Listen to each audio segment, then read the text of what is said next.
Close your eyes for a moment and think about the last time someone crossed a line with you. Nothing dramatic, nothing loud, just a small moment that stayed with you longer than it should have. Maybe it was a comment you laughed off. Maybe it was silence where a response should have been. Or maybe it was the feeling that you were being tolerated, not respected. Now here's the unsettling part. Your mind remembers those moments not as events, but as instructions.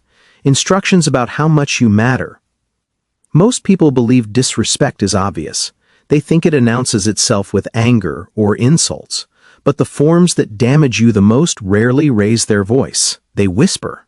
They hide inside jokes, delays, dismissals, and subtle violations that are easy to excuse but impossible for the nervous system to ignore. And every time you tolerate them, your brain quietly adjusts, lowering your expectations, tightening your emotional boundaries, and slowly teaching you to accept less than you deserve. Today, this is not a conversation about being rude back, proving a point, or demanding validation. This is about understanding the specific kinds of disrespect that silently rewire your self-worth, drain your psychological energy, and shape the way people treat you over time. Because once you can recognize these patterns, something powerful happens. You stop reacting emotionally, and you start responding with clarity. And that single shift changes everything. Dismissive disrespect is one of the most psychologically damaging forms of mistreatment because it attacks something fundamental, your perception of reality. It occurs when your thoughts, emotions, or experiences are repeatedly minimized, brushed aside, or subtly mocked. Statements like "you're overthinking," "it's not a big deal," or "you're too sensitive" may sound harmless on the surface, but the brain does not process them as neutral. Over time, repeated dismissal teaches your nervous system that expressing yourself is unsafe and pointless. Instead of feeling heard, you begin to feel embarrassed for having emotions at all. From a clinical perspective, the human mind relies on validation, not agreement, but acknowledgement, to stay emotionally regulated. When dismissal becomes a pattern, the brain starts doubting its own signals. You hesitate before speaking, replay conversations in your head, and question whether your reactions are justified. This is not weakness, it is a learned response to psychological invalidation. Many individuals who tolerate dismissive disrespect develop anxiety, emotional suppression, or chronic self-doubt without understanding why. The damage is slow and invisible, which is why it is so often ignored. But when someone consistently treats your inner world as insignificant, the cost is not just emotional discomfort, it is the gradual erosion of self-trust, and that is something no healthy mind can afford to lose. Boundary violations occur when someone repeatedly ignores or pushes past your limits, your time, your space, your energy, or your emotional capacity. Psychologically, boundaries are not about control or rigidity, they are about regulation. They tell your nervous system where safety ends and threat begins. When someone dismisses your no, interrupts you constantly, invades your personal space, or expects unlimited access to you, your body responds before your mind does. Subtle tension, irritability, fatigue, or emotional numbness often appear long before you consciously label the behavior as disrespect. Over time, repeated boundary violations train the brain into a state of hypervigilance or resignation. You may find yourself over-explaining, apologizing for basic needs, or staying silent to avoid conflict. Clinically, this is the nervous system adapting to repeated intrusion by lowering self-protection. The danger is not just external, it becomes internalized. You begin to question whether your limits are unreasonable, whether asking for space makes you difficult, or whether enduring discomfort is simply part of relationships. This internal conflict slowly erodes self-respect and emotional stability. Boundary violations should never be tolerated because boundaries are the psychological immune system.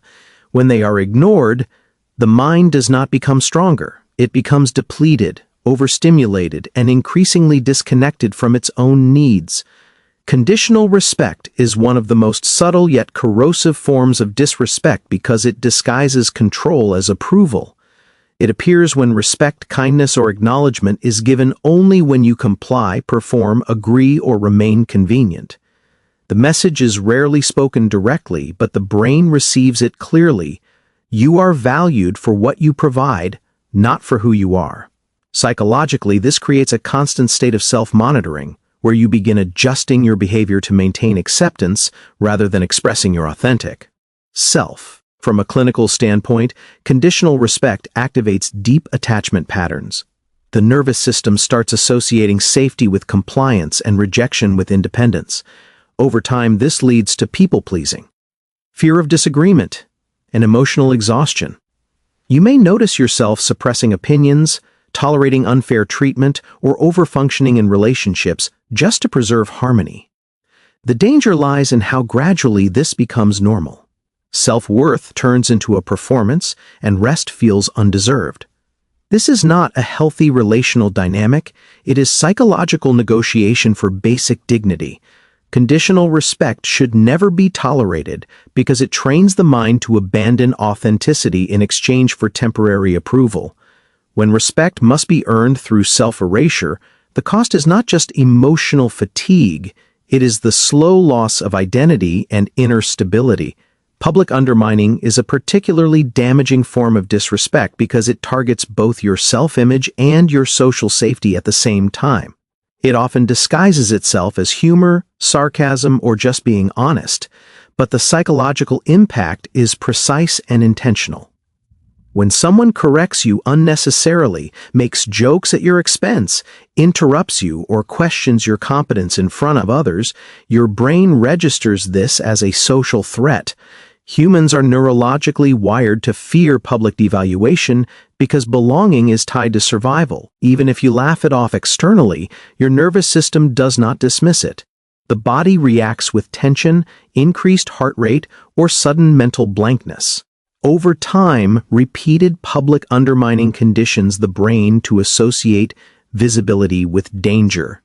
You may begin speaking less, doubting your ideas, or over-preparing before expressing yourself. Clinically, this pattern often leads to social anxiety, reduced confidence, or emotional withdrawal, not because the person lacks ability, but because the environment has become unsafe. What makes public undermining especially harmful is its cumulative effect.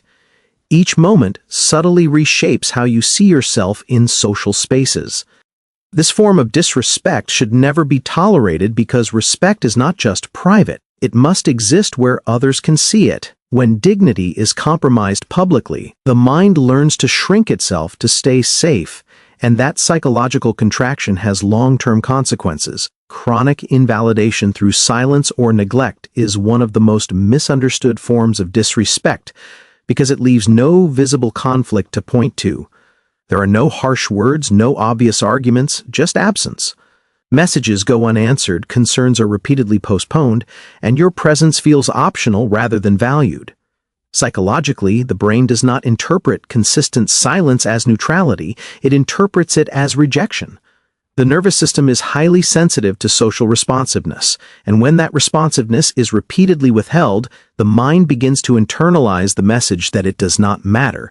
From a clinical perspective, ongoing neglect creates a state of relational insecurity.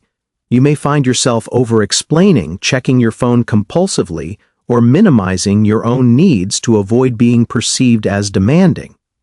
Over time, this leads to emotional loneliness, lowered self-esteem, and a quiet sense of unworthiness. The most damaging aspect of this form of disrespect is how easily it becomes normalized. Because nothing overtly wrong happens, people often blame themselves rather than the pattern. But humans are wired for acknowledgement, not invisibility. Chronic neglect should never be tolerated because the mind cannot remain psychologically healthy while repeatedly being treated as irrelevant. Silence, when it becomes a pattern, does not communicate peace, it communicates erasure, and no self-respecting nervous system can thrive under that condition. Disrespect does not always arrive as an attack. More often, it arrives as permission. Permission you unknowingly give when you stay silent, minimize yourself, or explain away what your nervous system already understands. The mind adapts to whatever it is repeatedly exposed to. If it is repeatedly exposed to dismissal, intrusion, conditions, humiliation, or neglect, it does not become tougher. It becomes smaller, quieter, and less trusting of itself. This is not about confrontation or control. It is about recognition. The moment you clearly see a pattern of disrespect, your responsibility is no longer to tolerate it, fix it, or endure it, but to stop participating in it. Psychological health begins when self-respect is no longer negotiable. You teach people how to treat you not through words, but through what you consistently allow. When you stop tolerating what harms your inner stability, something fundamental shifts. Your mind feels safer, your boundaries feel clearer, and your presence becomes grounded rather than reactive. Respect is not something you chase or demand. It is something that naturally surrounds a person who refuses to abandon themselves. And the strongest message you can ever send to others and to your own mind is this: I will not stay where my dignity is slowly being eroded.